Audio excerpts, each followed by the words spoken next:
राम भजन करीतो शुक उद्धव पांडुर उपासक प्रवाही वाहता देख काय कौतुक वर्तले। ग्रंथ करते श्री संत महिपती बुवा या ठिकाणी सांगतायत। मोबाईल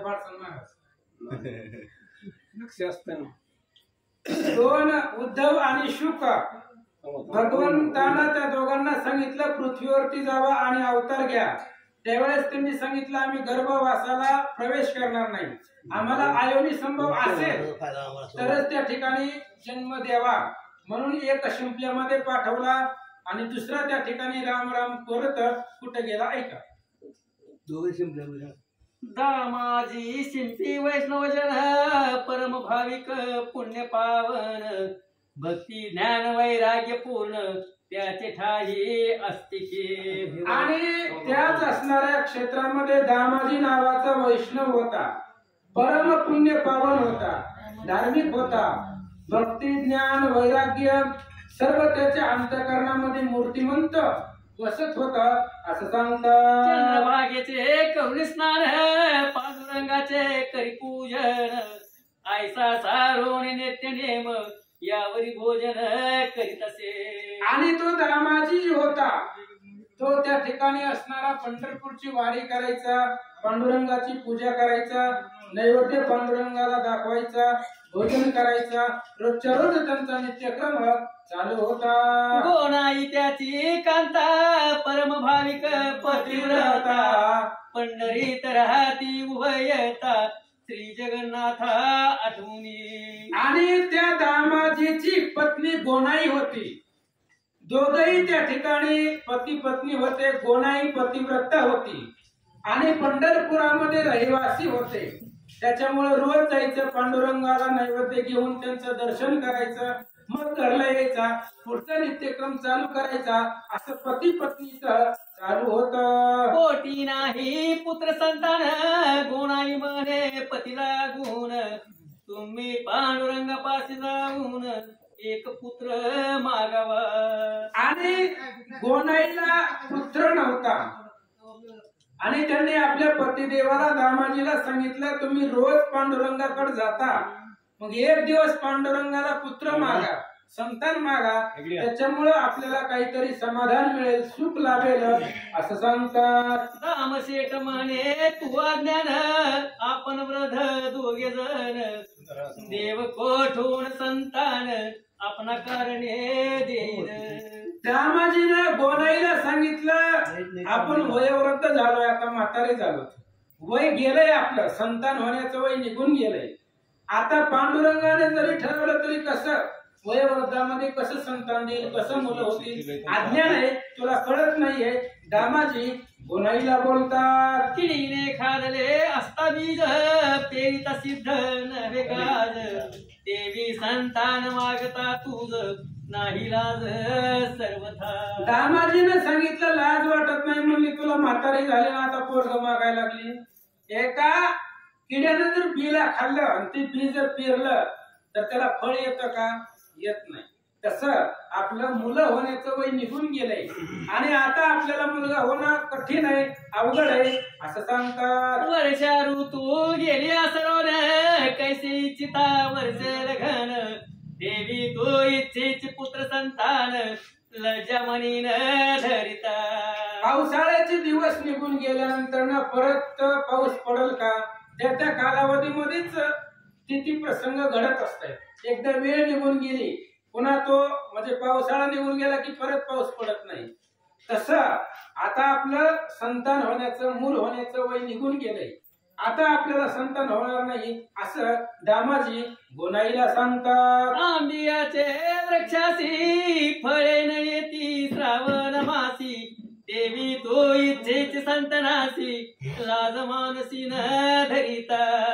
आणि मग त्याच्यामुळं आता काय झालंय, आंब्याच्या झाडाला आंब्याच्या असणाऱ्या फळाला त्याचं सीझन निघून गेल्यावर परत त्याला फळ येणार आहे का? त्या त्या सीझन मध्येच येत असतं।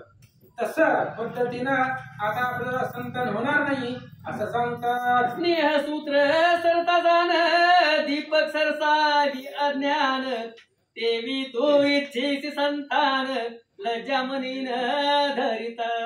दामाजीनं पुरावा देऊन सांगितलं दिव्यातलं तेल संपलंय. खरंच संपलंय. तेल टाकायचं ते सांगायचं.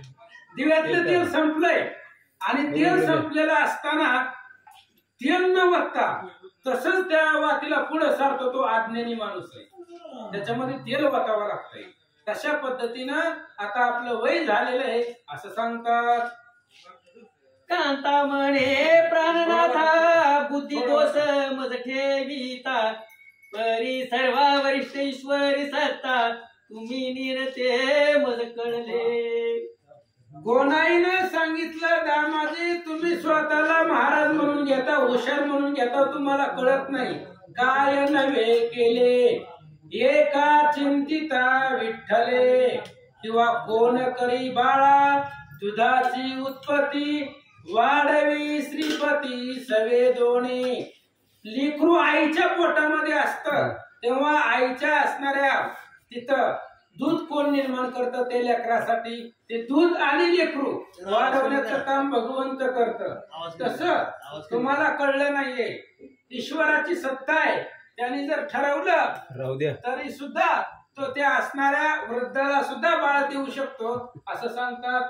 जेव्हा ती बघायला रामावतारी रघुनंदन समुद्र तारिले पाषाण आम्हावर देता पुत्र संतान संकट तयासी कोणते. कोणाईनं त्या असणाऱ्या दामाजीला सांगितलं भगवंताची लीला आहे तुम्हाला कळत नाहीये.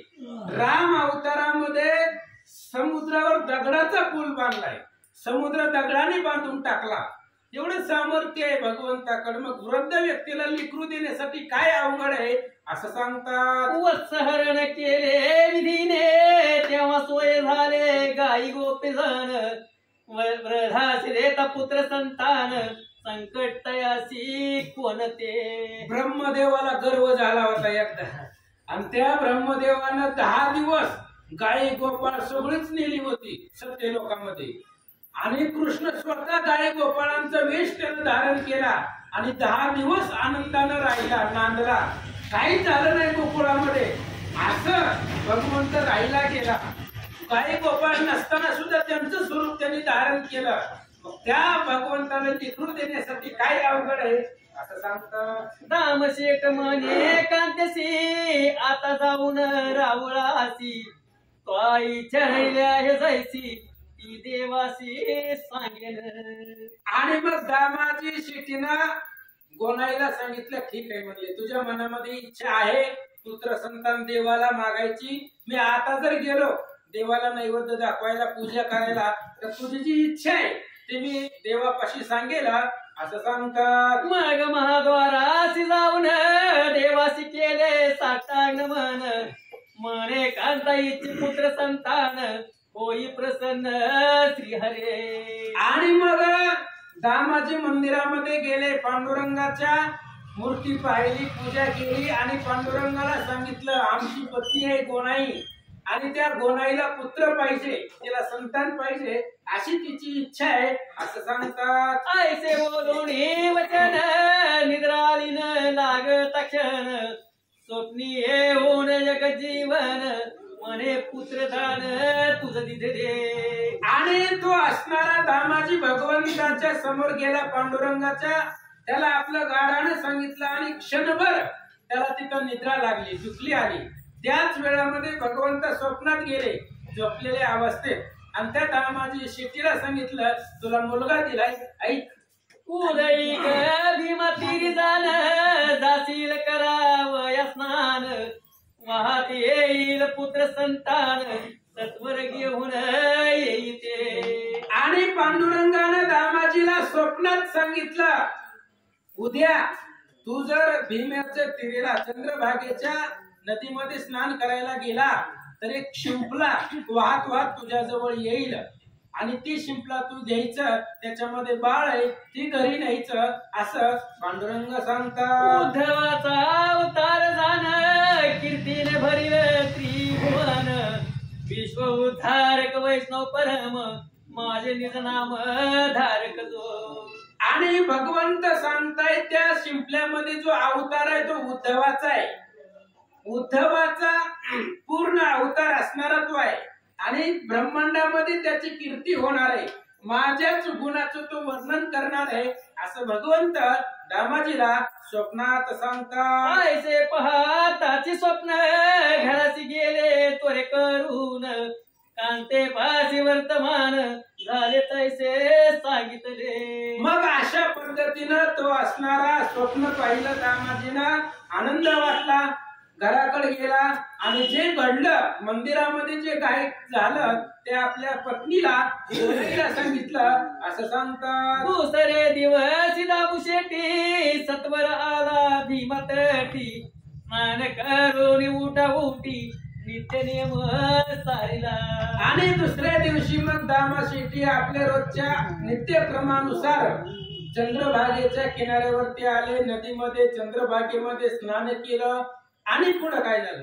तो भीमात ती वाहत शिंपला अकस्मात देखील येत दामसेठीन जात जात घेतला सत्वर ते धवा. आणि दामा शेट्टीनं चंद्रभागेमध्ये स्नान केलं. महाराज, चंद्रभागेमध्ये स्नान करणं खूप पुण्याचं काम आहे. अवघीच तीर्थे घडली एक वेळा चंद्रभागा डोळा देखलिया. आणि स्नान करत असताना अचानक त्यांनी पाहिलं एक मोठा शिंपला वाहत येत असताना पाहिला असं सांगतात. उकलोनी पाहतात क्षणी तो लावण्य बाळ देखील नयने जैसे मातेच्या उदरातून येत क्षणी उपजले. आणि त्या शिंपला उघडला. कोणी दामा शेट्टीने शिंपला उघडला. उघडल्यानंतर ना त्याच्यामध्ये सुंदर अशा प्रकारचं लावण्य खाणी लेकरू होतं. आताच आईच्या पोटामधून जन्मावं असं असणारं सुंदर स्वरूपाचं लेकरू ते असणाऱ्या शिंपल्यामध्ये सापडलं. म्हणतात कोणी चिंतावले मन म्हणे यासी स्तनपान करवील कोण तैसाची वस्त्रात गुंडाळून आला घेऊन घराशी. आणि त्या लेकराला पाहिलं महाराज, आताच जन्मलेलं लेकरू असावं तसं तो असणारं लेकरू सापडलं. आणि विचार केला, पाना फुटला. त्या दामा शेट्टीने विचार केला याला कोण आता दूध वगैरे देईल. तसंच वस्त्रामध्ये त्याला गुंडाळलं आणि आपल्या घरी घेऊन गेला. कांतेसी म्हणे ते वेळा तुझा देवे पुत्र दिधला गुन्हा सत्वर घेतला तो पाना फुटला निजस्थनी. आणि मग ते असणाऱ्या दामाजीनं ती लेकरू घेऊन घरी गेला. गोनाईला सांगितलं तुझी इच्छा भगवंतानं ऐकली आणि तुझ्यासाठी हे लेकरू पाठवलंय. गोनाईनं पाहिलं आणि आपल्या असणाऱ्या त्या ठिकाणी तिला पाना फुटला असं सांगतात. पाण्याला पाहना आश्चर्य वाटले दोघा जना बाळक म्हणून यक्षेना प्रेम पाना पाजिला.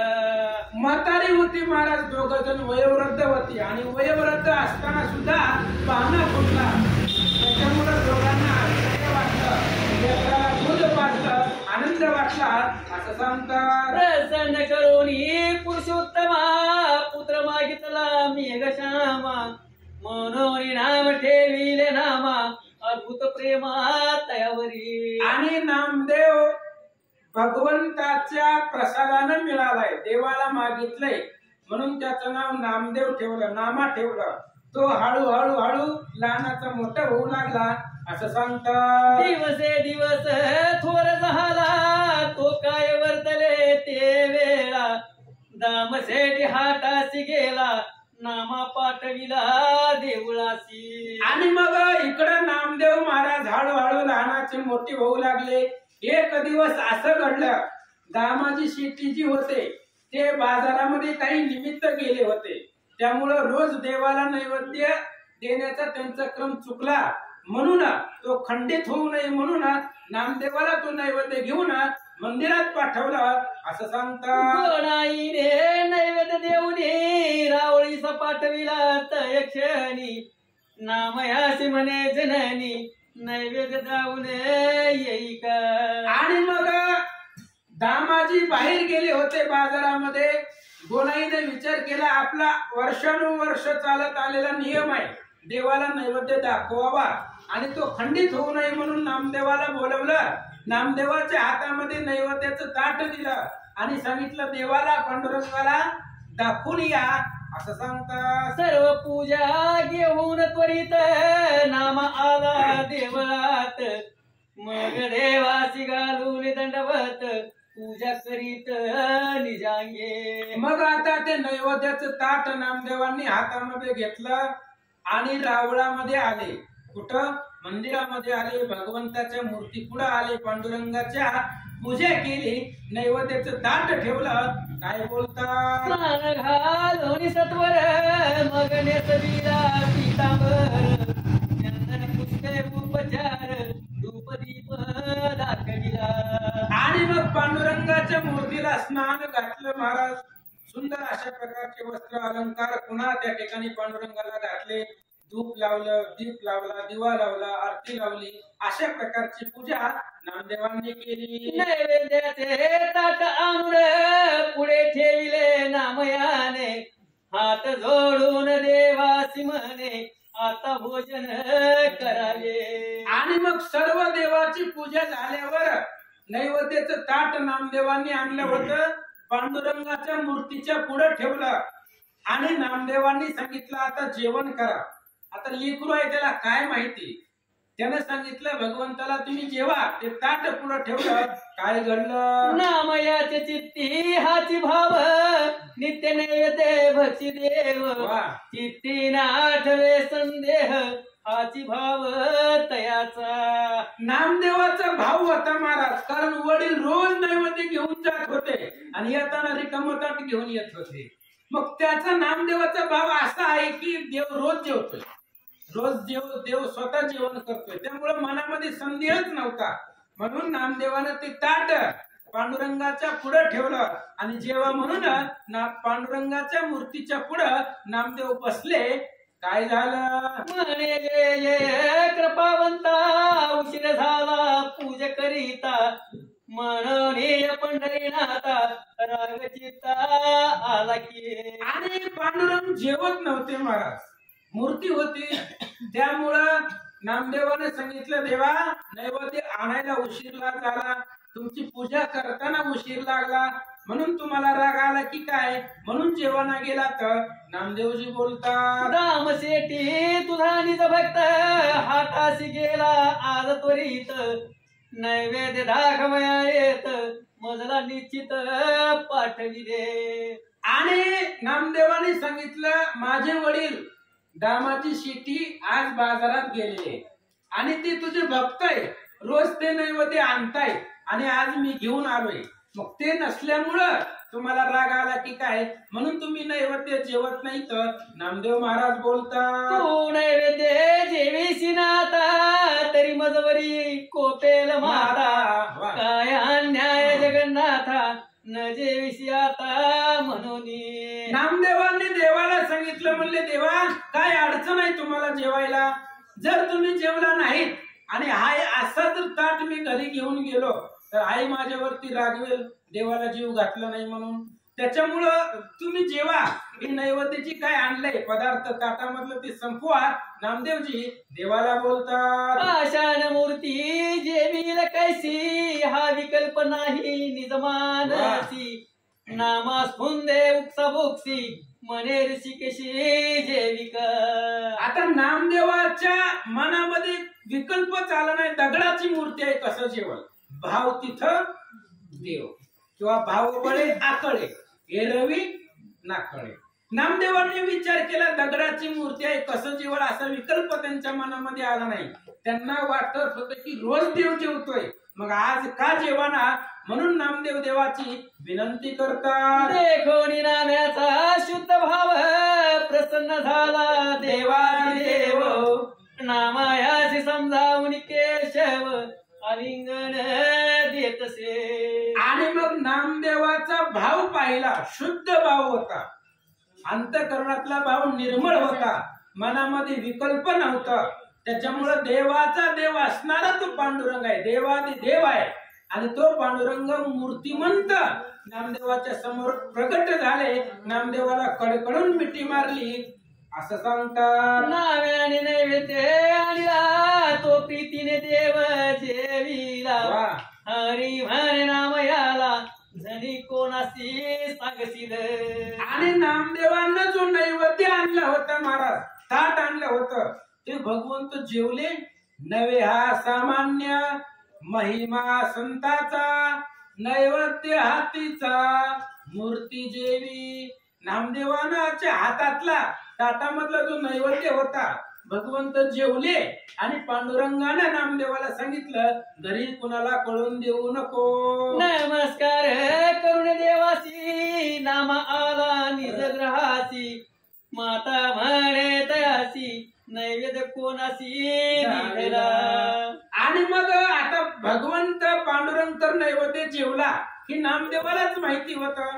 त्याच्यामुळं मग नामदेव परत रिकामं ताट वाजवीत घरी आले आणि विचारलं आईनं, गोणाईनं, म्हणली कुठे नैवेद्य यातला कुणाला दिला असं विचारतात. नावा म्हणे ओ जननी नैवेद्य जेविले चक्रपाणी तो रामशेठ दुसरे दिनी माझा राहुनी पातला. नामदेवाने घडलं ती सांगितलं महाराज लेकरू आहे त्याला काय. आईने विचारल्यावर नामदेवाने सांगितलं भगवंत जेवले, जो नैवेद्य दिला होता तो पांडुरंगाने खाल्ला, खरं वाटल तिला. पण दुसऱ्या दिवशी दामाशेट्टी म्हणजे नामदेवाचे वडील घरी आले. काय झालं?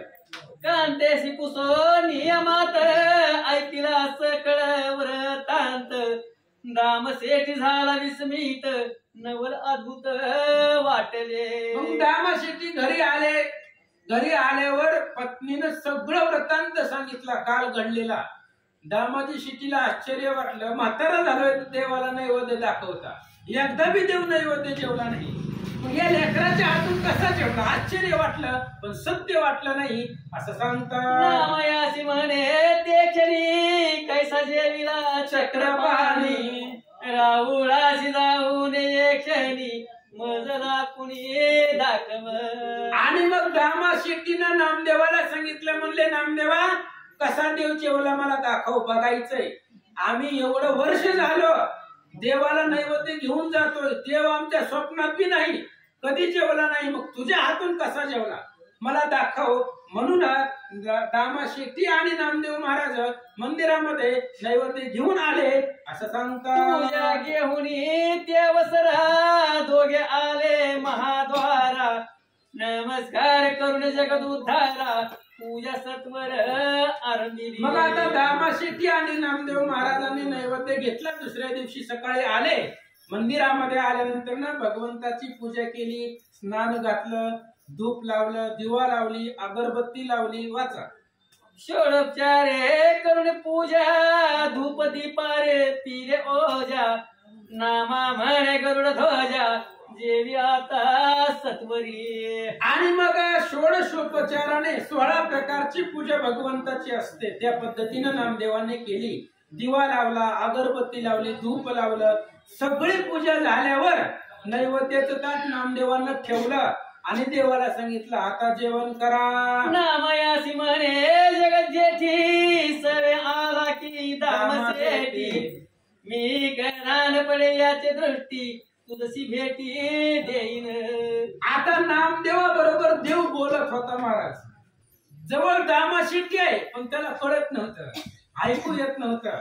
देवाने पांडुरंगाने सांगितलं नामदेवा काल जेवलो होतो, तू एकटा होता म्हणून मी जेवलो, पण आता तुझा वडील दामा शेट्टी बरोबर आहे, मग याला मी दर्शन देणार नाही. पुण्य लागतं महाराज. देव काय कोणाला बी भेटतो का? श्रीराम देखावया दृष्टी पाहिजे तर भाग्याची या कोटी. अनंत जन्माचं पुण्य लागतं तेव्हा भगवंताची भेट होत असते. भगवंतानी पांडुरंगाने सांगितलं इथं आहे दामा शेट्टी, याला मी भेट देणार नाही, तू एकटा आला असता तर आजही जेवलो असतो असं सांगतात. नामा म्हणे देवा तू कपटी पित्याशी नेदी मनसी भेटी कृत्रिम पण माझे दृष्टी लीला जगजेठी दाविसी. नामदेवानं सांगितलं असं असतं मला भेटतावर माझ्या बापाला भेटायला काय अडचण नाही. माझा वडील आहे तो आणि त्याला भेटायला तुम्ही का त्या ठिकाणी कृत्रिमपणा मनामध्ये कपट तुम्ही धरताय. फक्त मलाच एकट्याला भेटी देताय. माझे वडील आहे त्यांना भेटावं. ओळख करून देतो वडिलाची, भेटा त्यांना, असं नामदेव महाराज देवाला बोलतात. ऐकोनी नाम याचे वचन हासो लागला जगजीवन दामा सेठी समेटी देऊन केले भोजन देवा. वशिला लागतो महाराज संताचा. संताचा वशिला असला की देव भेटायला वेळच लागत नाही. कारण संत देवाला सांगत असतायत. आता नामदेवानंच सांगितलं होतं देवाला भेटी द्या, दिली महाराजाचं. संताचं वचन बोलता येत नाही, वचनानं मोडी बोलिले ते संताचं वचन असतं. नामदेवाने सांगितल्याबरोबर भगवंताला हसू आले. दामा शेट्टीला प्रत्यक्षात भेट दिली. कुणामुळं? नामदेवामुळं भेट दिली, आलिंगन दिलं. मग ना दामा शेट्टीच्या डोळ्यासमोर भगवंत जेवले असं सांगतात. पिता म्हणे नामयासी तू जन्मलासी माझे वंशी म्हणून ऋषिकेशी भेटला मजसी निज प्रीती. दामा शेट्टीनं नामदेवाला सांगितलं, नामदेवा तुझ्यामुळं आज देवाला बघायला मिळाले. एवढी वर्ष झालं देवाची रोज सेवा करतोय, पण कधीच मला देव दिसला नाही. पण तुझ्यामुळं, तू आमच्या पोटाला आल्यामुळं किंवा तुझ्या सानिध्यामध्ये राहिल्यामुळं, तुझ्या सानिध्यात असल्यामुळं देव भेटलाय. म्हणून धन्य हरी भक्त जन्मले ज्या वंशी सकळ कुळाशी तारी येले. तुझ्यासारखा भक्त भेटला म्हणून मला आज देव दिसला. दामाजी शेट्टी बोलतात. या परी करोनी समाधान देवासी घातले लोटांगण नामयाचे हाती धरून निज मंदिरी पातरा. मग अशा प्रकारे भगवंताचं नामदेवाचं समाधान केलं, देवाची भेट घेतली, देवाला लोटांगण घातलं. आणि मग तिथून पुढं दामा शेट्टी आणि नामदेव मंदिरामधून घराकडे निघाले. कांतेशी सांगितला वृत्तांत सत्य जेविला वैकुंठनाथ नाम्यासी म्हणे नाहीये आप्त असे निज भक्त देवाचा. आणि मग त्यावेळेस घरी गेला दामाजी शेट्टी आणि पत्नीला सांगितलं, गोनाईला म्हणले तू नामदेवानं जे काल सांगितलंय ते सत्य आहे. कधी वाटलं डोळ्याने बघितलं तेव्हा, सांगितल्यावर खरं वाटलं का? ज्यावेळेस प्रत्यक्षात पाहिलं आणि प्रत्यक्षाला प्रमाणाची गरज, जी बघितलंय त्याला प्रमाणाची काय गरज आहे? पाहिलंय खरंच देव नामदेवाच्या हातून जेवतोय. कारण नामदेवाचं आणि देवाचं जवळचं नातं आहे, यांच्यामध्ये आप्तपण आहे असं दामा शेट्टी बोलतात. गोणाई म्हणे ते वेळा हा अयोनी संभव उपजला देवे कृपा करून तुम्हाला पुत्र म्हणून दिधला. आणि त्यावेळेस गोनाईनं सांगितलं ही लेकरू आपल्या पोटात जन्मलेलं आयोनी संभव. आयोनी म्हणजे जो गर्भाला प्रवेश करतच नाही त्याला आयोनी म्हणायचं. राम सुद्धा आयोनी महाराज. आयोनी संभव प्रगटला हा राघव. आणि तोच असणारा भगवंताचा निज भक्त शिंपल्यामधून आपल्याला सापडलाय. म्हणजे भगवंताचा निस्सिम भक्त आहे असं गोनाई दामाजी शेट्टीला सांगतात. ऐसे समाधान करुण चित्ती नामयावरी धरली प्रीती स्वैरिक पाहून निश्चिती लग्न केले तयाचे. आणि मग अशाच प्रकारे नामदेवावरती प्रेम धरलं. दोघांचंही प्रेम होतं. नामदेव महाराज लहानाचे मोठे झाले, सोयरीक जमवली, लग्न लावलं. वाचा. नामा थोर होताची जाण पुत्र झाला त्या कारण बारशासाठी जगजीवन आहेर घेऊन पयाले. नामदेव लहानाचं मोठे झाले, त्यांचं लग्न झालं. लग्न झाल्यावर त्यांना मुलगा झाला नामदेवाला. आणि नामदेवाच्या मुलाचं नाव ठेवण्यासाठी पांडुरंग परमात्मा आहेर घेऊन आले होते असं सांगतात. गोणाई पुसे देवासी पुत्र झाला नामयासी त्याचे नाव ऋषिकेशी काय ठेवू सांग पा. आता भगवंत यांच्या घरी येत जात होता महाराज पांडुरंग. आता काय घाबरत नव्हते, रोज येत होते, नाश्ता करून जात होते पोहेच्या. आता काय घाबरायचे तेव्हा. मग असंच आल्यावर गोणाईनं नामदेव भगवंताला पांडुरंगाला विचारलं. म्हणले नामदेवाला मुलगा झालाय, मग त्याचं नाव तुमच्या सांगण्यावरनं ठेवायचंय. मग काय ठेवावं सांगायला. ऐसे ऐकोनी वचन काय बोले जगजीवन नारायण प्रेम आवडी. नामदेवाच्या मुलाचं नाव मला बी माहित नव्हतं, आज माहिती झालं. भक्ताचं चरित्र आहे महाराज, दुई आहे. आणि त्यावेळेस पांडुरंगाने सांगितलं या नामदेवाच्या मुलाचं नाव नारायण ठेवायचं. आणि नारायण ही देवाचंच नाव आहे. आणि आपल्या लेकराची नाव देवाचंच ठेवायचं महाराज, त्याचा फायदा आहे.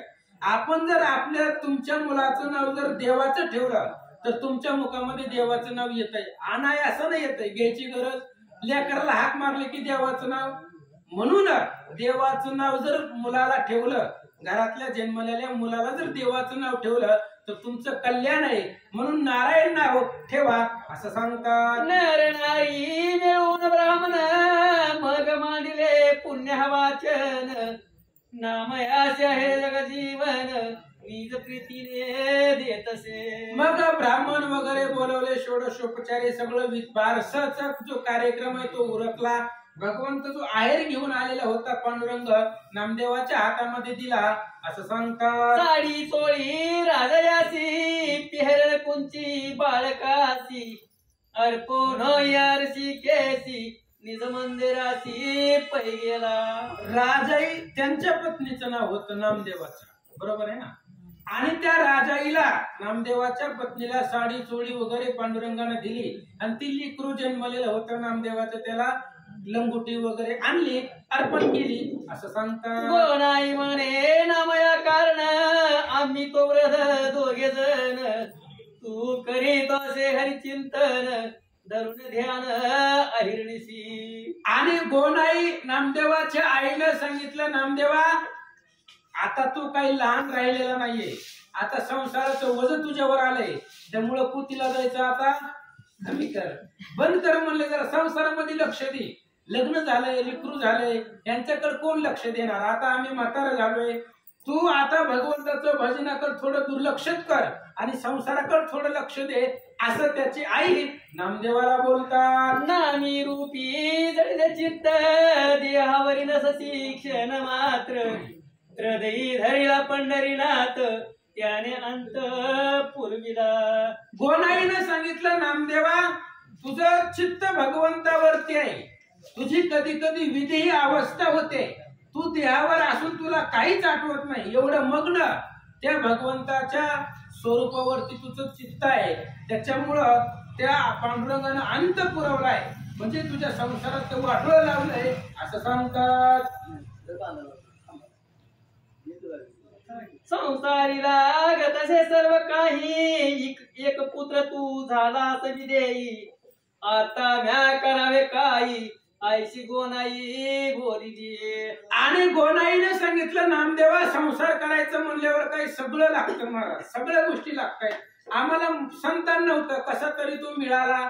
आता तुझं लग्न झालंय, तुला मुलगा झालाय, त्याच्यामुळे थोडं लक्ष या संसारामध्ये दे असं आई नामदेवांना बोलतात. आणि वैष्णव आहे ती ते प्रपंच परमार्थ चालवीती. त्या विरहित तुझी स्थिती आयसे मज प्रती वाटते.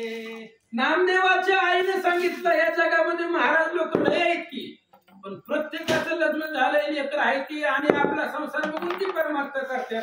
तसं तुला करायला येत नाही का? अनेक वैष्णव आहेत ना या जगामध्ये, मग ती आपली बायका लेकर बघून त्या ठिकाणी परमार्थ करतायत. तसं तूही करावं असं नामदेवांची आई नामदेवांना बोलतात. कुरे बाळे संसारी अन्न वस्त्र संकीर्ण घरी.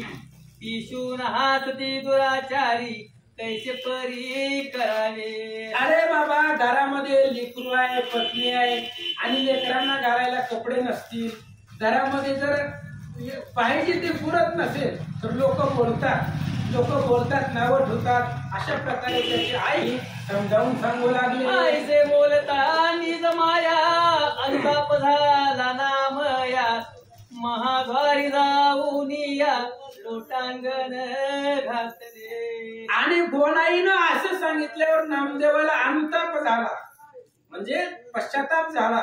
पांडुरंगाच्या महाद्वारामध्ये गेले पंढरपुरामध्ये, आणि पंढरपुरामध्ये गेल्यानंतर ना पांडुरंगाला लोटांगण घातलं. आणि नामदेव महाराज देवाला काय बोलतात ऐका. अरे पंढरी निवासा श्री हरी मज का घातले संसारी. दुःख रूप भवसागरी का मुरारे मोकलिले. नामदेवानं पांडुरंगाला सांगितलं, देवा मला या संसारामध्ये कशाला अडकवले, कारण ही संसार संपणार आहे, क्षणिक आहे, मायादाळ आहे सगळं, बायको लेकरं ही सगळं काय, कोणाचा कुणावर विश्वास नाही, अंतकळाला कोणी येत नाही, आम्हाला माहित आहे. हे सगळं खोलकट आहे, लटिका व्यवहार सर्व हा संसार हे सगळं खोट आहे. त्याच्यामुळे या खोट्यामध्ये मला कशाला अडकवायला लागला, असं नामदेव महाराज देवाला बोलतात. आय कोणी नाम याचे करुण वचने म्हणे तुझं गांधिले आज कवीने. आलिंगन देऊन प्रीतीने पुसले नयन तयाचे. प्रेम आहे महाराज पांडुरंगाचं. पांडुरंग विटेवरनं खाली उतरला, नामदेवाच्या जवळ गेला. नामदेव रडत होता. पांडुरंगानं आपल्या पितांबरानं नामदेवाचे डोळे पुसले आणि तुला कुणी त्रास दिला, तुला कोण काय बोललं असं सांगतात. म्हणे देवराया गुणाय गांजे ती माया. मी आठवीत तुझी अपाया करी तू छाया कृपेची. आणि मग त्यावेळेस पांडुरंगानं नामदेवाला सांगितलं, म्हणले नामदेवा तुझं आमच्यावरती अखंडित प्रेम आहे, सदोदित आहे आणि ते अखंडित राहणार आहे असं सांगतात. देव म्हणे नामयासी तू असावे मज पासी. मग माया मोह तुझसी कदा काळीन स्पर्शेना. आणि मग देवानं नामदेवाला सांगितलं, नामदेवा तू सदोदित माझ्यापाशी आहे आणि माझ्यापाशी असताना आणि माझ्या भक्ताला अहंकाराचा वारा न लागो राजसा. त्याच्यामुळं तुला मोह माया ममता प्रेम याचं बंधन तुझ्यावरती लागू पडणार नाही. नामदेव महाराजाला पांडुरंग बोलतात, तू तव माझा अंश पूर्ण मी तर तुझे स्वरूप जाण. जेवी सागरातून निघाले वन दिसे अभिन्न ज्ञान दृष्टी. आणि मग तशा पद्धतीनं तू आणि मी एकच आहे. तू आहे ते माझंच स्वरूप आहे. आणि सागर समुद्रामधून मीठ बाहेर काढलं तर त्याच्यामध्ये भेद राहत नाही, ते एकच दिसतं, पाणी आणि मीठ. तशा पद्धतीनं तू आणि मी आहे असं सांगतात. सूर्य आणि तयाची किरणे भिन्न होती वेगळे पाने. तैसा तुझा माझा प्राण एकत्र जाण नामया. सूर्याची किरण आहे, सूर्याची किरण सूर्यापासून लांब जात नाही, दुरावली जात नाही. सूर्य मावळल्यावर त्याची किरण सुद्धा अलिप्त राहतात. तशा पद्धतीनं तू आणि मी एकच आहे अशा पद्धतीनं बोलू लागले. दीप आणि प्रकाश ज्योती एकत्र असता भिन्न दिसती. तैसे तुझी माझी प्रीती असे निश्चिती नामया. गोडी आणि साखर नय निवडता साचार. देवी माझा तुझा विचार अभिनपणे नामया. रत्न आणि तयाची ज्योती अभिनसता भिन्न म्हणती. तैसी तुझी माझी प्रीती जाणती नामया. ही अमूल्य जैसे मुक्ता फळ वेगळा म्हणती त्याचा ढाळ. तैसाच तू भक्त प्रेमळ अभिन म्हणती नामया. ही तीर्थ आणि गंगाजळ वेगळे नव्हेची सर्व काळ. तैसा अभिन्न मी घरनिळ तुझसी केवळ नामया. ही सुवर्ण आणि अलंकार वेगळा नव्हेच साचार. तैसा तुझा माझा विचार अभिनपणे नामया. नाद निघाला घंटेतून तू तयात ठाईच झाला लीन. देवी माझे ठाई मिळून द्वैत खंडन करावे. नामा म्हणे ऋषिकेशी हे ज्ञान मजला काय सांगसी. तुझे नाम असता वाचसी संसार दुःखाशी कोण गणी. नामदेव महाराजांनी देवाला सांगितलं, पांडुरंगा तू ज्ञान मला सांगायला लागलाय, पण तुझंच नाव माझ्या मुखामध्ये आहे आणि तुझ्या नावाच्या बळावरती सर्व ज्ञान मला प्राप्त आहे, सगळं कळतंय अशा प्रकारे बोलू लागले. हृदयी बिंबले तुझे रूप कोटे राहील भवताप.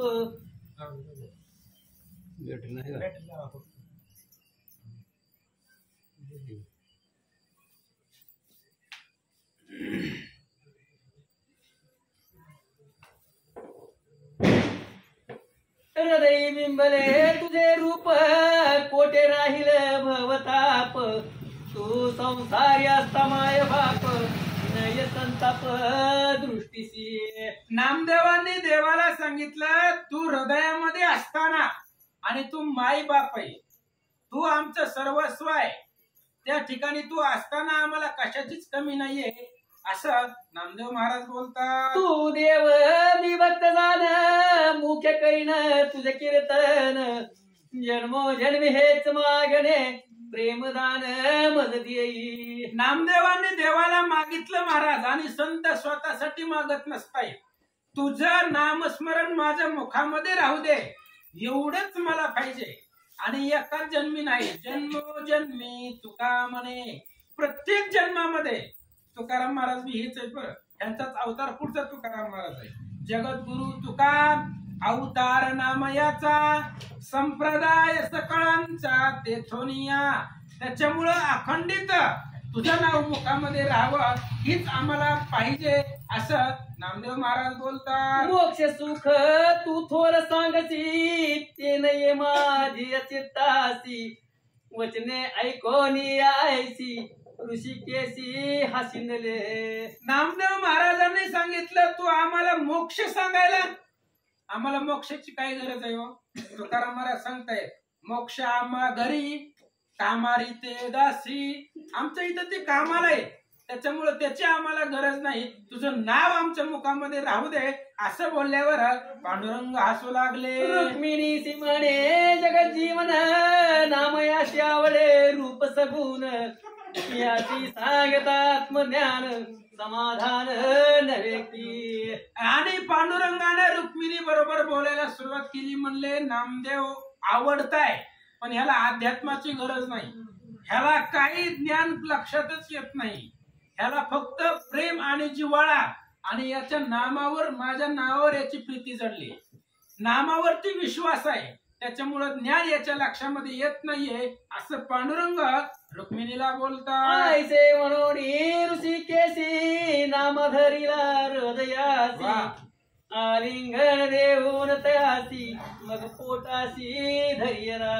आणि मग अशा प्रकारे पांडुरंगानं नामदेवाला आलिंगन दिलं, हृदयाला लावलं, पोटाला लावलं असं सांगतात. नामयासी म्हणे वैकुंठवासी तुझे घरीची नांदून कैसी. ते सांगावी मज पासी लज्जा मानसी न धरिता. आणि पांडुरंगाने नामदेवाला बोलायला सुरुवात केलं. म्हणले, नामदेवा घरी तुला घरची किंमत देतात का नाही, का सारखंच पुतीला पळते म्हणून नाव ठेवते.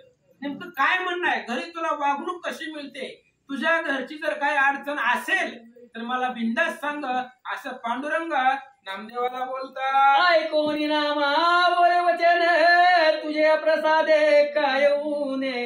तुमचे घर वैकुंठ भुवन आम्हाशी मोडके खोपट. आणि मग नामदेवांनी सांगितलं, देवा अरे तुझं घर कुठं, आमचं घर कुठं, तुमच्या कृपेनं सगळं आमचं सुखानं चाललंय. आमचं झोपडी जरी असली तरी त्या झोपडीमध्ये आनंद आहे. आता तुझ्या आणि आमच्या घराची बरोबरी करता येत नाही, तू वैकुंठात राहतोय आणि आमची कोपडी आहे, पण तुझ्या कृपेनं तुझ्या आशीर्वादानं सर्व आनंदित चाललंय असं नामदेव महाराज बोलू लागले. अष्टसिद्धी तुझे दासी आमच्या घरी वसती घुसी. दिव्यांबरे तू नेसती आमच्या मुलासी वस्त्र नाही. अरे बाबा तुझा आणि आमची बरोबरी कशी होणार आहे. अष्टमहासिद्धी तुझ्या घरच्या दासी आहे आणि आमच्या घरामध्ये भुशीनं बिळ पडलेली म्हणजे त्याच्यामुळं. आणि तुला नेसायला सोन्याचा पितांबर थाटमाट सगळं, आमच्या घरी लेकरांना चांगली कपडे घालायला नाही असं नामदेव महाराज बोलू लागले. तू क्षीरसागरी शेषशेन आम्हाशी न मिळे तृण आसन. तुम्हाशी थाळे कनकवर्ण आम्हाशी पान जेवावया. अरे बाबा तू शेष सागरावर शेष शयनावरती आहे, तुला बसायला शेषाचं आसन आहे आणि आम्हाला त्या ठिकाणी गवताचं आसन सुद्धा नाही मिळत, गवतावर सुद्धा बसण्याचं एवढं आमच्याकडे नाहीये. आणि तुला जेवायला सोन्याचं ताट आहे, सोन्याच्या ताटात तू जेवतो, आम्हाला पत्रवाळी सुद्धा मिळत नाही असं नामदेव महाराज बोलतात. तुम्हा घरी रौप सुवर्ण अमुते विश्रांती तुझे नाम धान ऐसे ऐकून या वचन मधुसूदन हसनिर. नामदेवाने सांगितलं, देवा तुझ्या घरामध्ये सोनं आहे, सोनं तुझ्या घरामध्ये आहे आणि आमच्या मुखामध्ये तुझं नाव आहे, त्याच्यामुळे आम्हाला सोन्याची गरजच नाहीये, तुझं नामस्मरण आम्हाला सगळं प्राप्त होत आहे असं म्हटल्यावर देव हसू लागले. इकडे नाम याची कांता आपुले घरी करीता चिंता सासूशी म्हणे मज भोवता स्फटिक निर्मला होता की. आणि मग त्यावेळेस इकडं नामदेवाची जी पत्नी आहे राजाई, तिने चिंता केली, महाराज ही रोजच कीर्तनाला सप्त्याला पळतय, 8-8 दिवस घरी येत नाही, कोण बघायचं घरचं, घरी लागतंय साखर लागतंय सगळं लागतंय, कोण आणून देणार, हे गेलं की 8 दिवस येतच नाही, कोण बघणार घरचं, म्हणून तिनं सासूला बोलवलं. काय सांगते ऐका.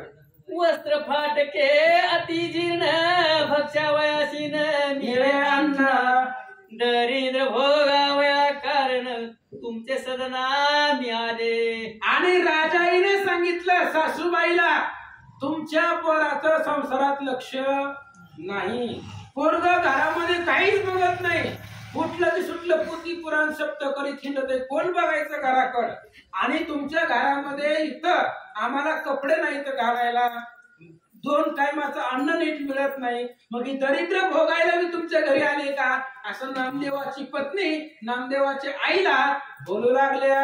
सेवा भक्ती करीतो ज्याची तेनेच पाठ घेतील अमुची संसाराशी आवयाची वाट कैसी दिसेना. आणि तुमचा मुलगा ज्याचं भजन करतोय, ज्याची सेवा करतोय, त्यानंच आमची पाठ पुरावले, त्याच्यामुळं कुणाला सांगावं काय सांगावं असं सांगतात कुंडली तोरधारी विठ्ठल श्री ज्ञानदेव तुकाराम.